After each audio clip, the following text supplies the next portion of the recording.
Hello friends, మీరు MDRT ఈ సంవత్సరం అయినా వచ్చే సంవత్సరం అయినా తప్పకుండా చేయాలని డిసైడ్ అయితే నేను ఈ వీడియోలో చెప్పే 3 విషయాలు మీకు చాలా ఉపయోగపడతాయి. లాస్ట్ వరకు చూడండి. ఫ్రెండ్స్, ఏజెన్సీ అంటే ఎల్ఐసిలో ఏజెన్సీ అంటే తప్పకుండా ఎండిఆర్టీ చేయాల్సిందే. ఎండిఆర్టీ అనేది ఒక మైల్ స్టోన్ లాంటిది. మీరు ఈ మైల్ స్టోన్ని రీచ్ అయితే మీకు ఎల్ఐసిలో ఉన్న బెనిఫిట్స్ ఏంది, మన ఇంత ఫ్యూచర్ ఉందా ఎల్ఐసిలో అని మీకే ఆశ్చర్యం కలుగుతుంది. మరి మీరు ఎండిఆర్టీ చేసిన వాళ్ళు ఎండిఆర్టీతోనే ఆగకుండా ముందు సిఓటీ టీఓటీ కూడా చేసే అవకాశాలు ఉంటాయి. ఒక మంచి ఏజెంట్గా మీరు సమాజంలో మీ ఆఫీస్లో స్థిరపడే అవకాశం ఉంది. సామాజికంగా ఆర్థికంగా మీరు పూర్తిగా సెటిల్ అయ్యే అవకాశం ఉంది. చాలామంది నాకు కామెంట్స్లో అడుగుతూ ఉంటారు, ఏజెన్సీ తీసుకుంటే బాగుంటుందా అని. ఏజెన్సీ తీసుకుంటే చాలా బాగుంటుంది, కాకపోతే subject hard work and patience. Hard work చేయాలా, బాగా కష్టపడి పని చేయాలా, మళ్ళీ సహనం ఉండాలా, ఓపిక ఉండాలా. ఉన్నట్లయితే తప్పకుండా ఈ ఏజెన్సీలో మీరు విజయం సాధిస్తారు. మరి నేను చెప్పబోయే 3 విషయాలు ఏంటంటే, నెంబర్ 1 ఏంటంటే, చాలామంది ఎండిఆర్టీ చేద్దాం, సిఓటీ టీఓటీ చేద్దాం అనే ఆలోచన ఉంటుంది. కానీ వాళ్ళ దగ్గర ఒక స్టేజ్ వచ్చినప్పుడు ఏంటంటే, చాలామంది ఆల్రెడీ మనం చేసేసాం పాలసీలు, ఇంకా ఎవరి దగ్గర వెళ్ళాలా, వీళ్ళు చేయలేదు పాలసీలు, మనకు చేయకపోవటం వల్ల నాకు ఎండిఆర్టీ కాలేదు ఈ సంవత్సరం, వాళ్ళని గుర్తు చేసుకుంటాం.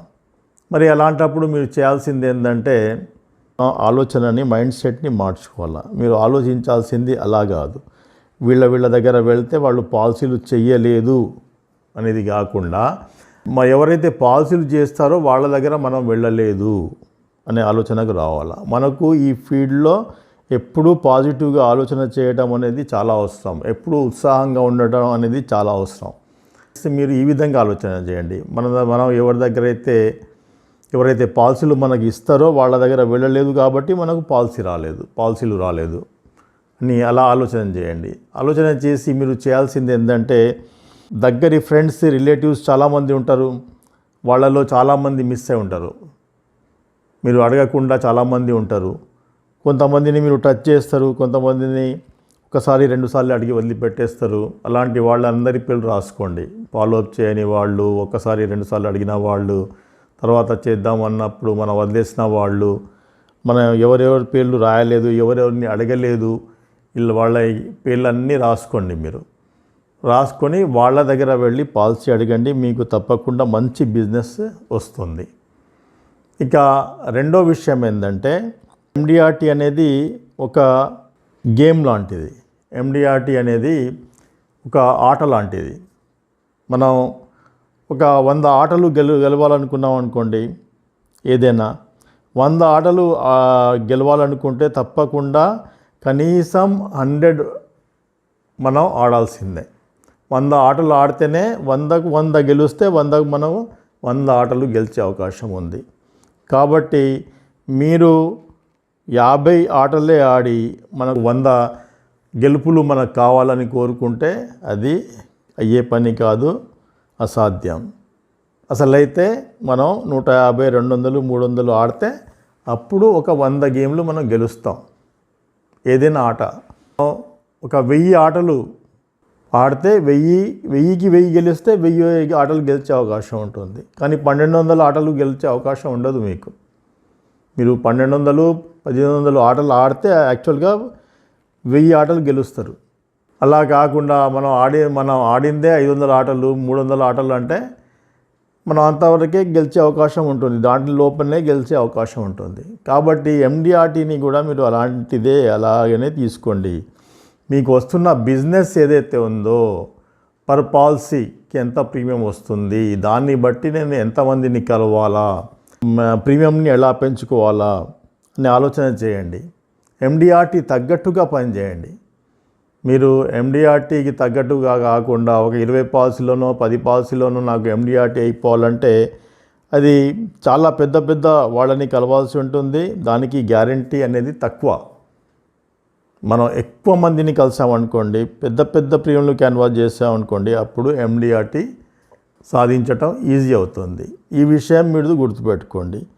మీకు యావరేజ్గా ఎంత ప్రీమియం వస్తుంది, మీరు లాస్ట్ ఒక 50 పాలసీలు చేస్తే మరి మీకు ఎన్ని లక్షల పిఎం వచ్చింది, ఒక పాలసీకి ఎంత పిఎం యావరేజ్గా తీసుకొని దాన్ని బట్టి మీరు ఎంతమందిని కలవాలా, ఎంతమందిని కలిస్తే మనకు ఎంతమంది చేస్తారు అనేది డిసైడ్ అవ్వండి. అలా డిసైడ్ అవుతేనే మనకు ఎండిఆర్టీ చేసే అవకాశం ఉంటుంది. ఇక మూడో విషయం ఏంటంటే మనకు ప్రాస్పెక్టింగ్. ఇంకా కొత్త వాళ్ళని కలవాలా అని అనుకున్నప్పుడు మీరు చేయాల్సింది ఏంటంటే మీకు ఆల్రెడీ ఉన్న వాళ్ళు, మీకు తెలిసిన వాళ్ళు వాళ్ళ దగ్గర వెళ్ళి పాలసీ అడిగినప్పుడు మీరు ఏం చేయండి అంటే వాళ్ళ దగ్గర వెళ్ళి పాలసీ అడుగుతారు. మీరు అడిగినప్పుడు వాళ్ళు చెప్తారు నా దగ్గర ఇక్కడ డబ్బులు లేవు, ఇప్పుడు నాకు వ్యాపారం నడుస్తలేదు అని చెప్పడం జరిగింది అనుకోండి. అది నిజమే అయి ఉండొచ్చు. నిజమైనప్పుడు మీరేం చేయలేరు, అతను ఏం చేయలేరు. అలాంటప్పుడు మీరు ఏం చేయండి అంటే ఓకే, మీరు నాకు సహకరించే వాళ్ళు నా వెల్విషర్, మీరు తప్పకుండా ఏమైనా అవకాశం ఉంటే తప్పకుండా మీరు నాకు పాలసీ చేస్తారు. కానీ మీరు ఒక చిన్న హెల్ప్ చేయండి. మీ పక్కన right side left side shops ఉన్నాయి కదా, వాళ్ళతో మీకు పరిచయాలు ఉంటాయి కదా, వాళ్ళతోటి నాకు పాలసీలు చేయించండి సార్ అని చెప్పండి. ఎవరైనా నైబర్స్ తోటి మంచి సంబంధాలు ఉంటాయి ఎవరికైనా జనరల్గా ఇన్ జనరల్. అయితే వాళ్ళు అడిగితే తప్పకుండా మీకు తొందరగా పాలసీ వచ్చే అవకాశం ఉంది. అలాగనే ఒక షాపే కాకుండా ఒక ఇంటికి వెళ్ళామనుకోండి, ఇంటి పక్కన వాళ్ళు కూడా నైబర్స్ తోటి మంచి సంబంధాలు ఉంటాయి వాళ్ళకు. రైట్ సైడ్ లెఫ్ట్ సైడ్ కనీసం ఇద్దరితోటి మంచి సంబంధాలు తప్పకుండా ఉంటాయి ఇన్ జనరల్గా. అయితే వాళ్ళని అడిగి వాళ్ళతో చెప్పించామనుకోండి మీకు పాలసీ రావడం ఈజీ అవుతుంది. అలాగనే ఫ్యాక్టరీస్ కానివ్వండి, ఇండస్ట్రీస్, వేరే ఉద్యోగస్తులు కానివ్వండి, వాళ్ళకు తెలిసిన వాళ్ళు ఎవరన్నా ఉంటే వాళ్ళతో ఇద్దరితో చేయించండి. ఇద్దరితో చేయించు బాస్, నాకు ఈ సంవత్సరం ఒక పెద్ద టార్గెట్ ఉంది అని చెప్పి వాళ్ళని అడిగితే మీకు మంచి బిజినెస్ వస్తుంది. ఫ్రెండ్స్, ఈ 3 విషయాలు మీరు గుర్తుపెట్టుకొని ఫీల్డ్లో అమలు చేయండి. మీరు ఈ సంవత్సరం మీరు దగ్గరలో ఉంటే తప్పకుండా మీరు ఎండిఆర్టీ చేయండి. వచ్చే సంవత్సరం మాత్రం 1 జనవరి నుంచి మీరు తప్పకుండా చేయాల్సిందే. 1 జనవరి నుంచి టార్గెట్ పెట్టుకోవాల్సిందే. ఈ సంవత్సరం నేను చేస్తా ఎండిఆర్టీ అని టార్గెట్ పెట్టుకోవాల్సిందే.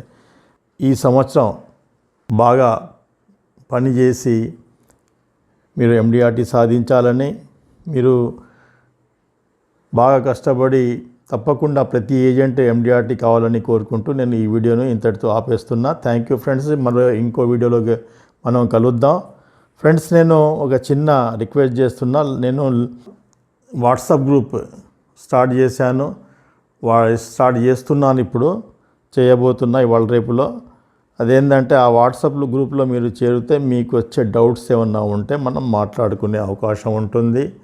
వాట్సాప్లో మీరు మీ పేరు, agent code, branch name, place, మీ అడ్రస్ రాసి దాంట్లో పంపండి. మీ పేరును నేను వాట్సాప్లో తప్పకుండా యాడ్ చేస్తాను. మనం ఇంకా దగ్గరయ్యి మంచిగా పనిచేసే అవకాశం ఉంటుంది. All the best friends.